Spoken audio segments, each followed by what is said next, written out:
এর কাছে মাথা নিচু করে সালাম দিতে শুরু করলো। আর কোনো কিছু না বলে সেই শিয়ালটিও তার চরণতলে বসে গেল আর খুব আদরের সাথে বলতে লাগলো, হে প্রিয় রাসূল, আপনার ওপর আমাদের জীবন কোরবানি হয়ে যাক। শুধুমাত্র এতটুকুই শোনার পরে তিনি বলতে লাগলেন, জঙ্গলের জীব জন্তুরা, তোমরা কি জানতে না যে এই ছাগলটি আমার মা হালিমার? তোমরা আমার মাকে কেন কষ্ট দিলে? তোমরা কি জানতে না? এখন গিয়ে দেখো, এখন আমার মা কান্না করছে।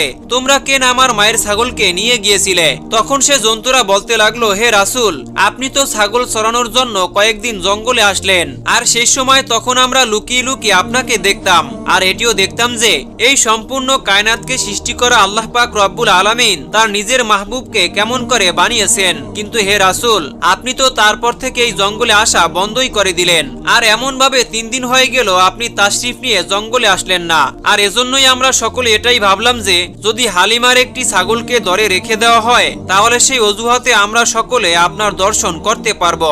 আমরা এটি ভেবে নিলাম যে যদি রাসূলকে দ্বিতীয়বারের মতো দর্শন করতেই হয়, তাহলে হালিমার ছাগলকে উঠিয়ে নিয়ে আসতেই হবে, আর মুহাম্মদ সাল্লাল্লাহু আলাইহি ওয়াসাল্লাম ছাগলকে ফিরিয়ে নেওয়ার জন্য অবশ্যই এখানে আসবে, কেননা তিনি তার মাকে কখনো কান্না করতে দেখতে পারবে না।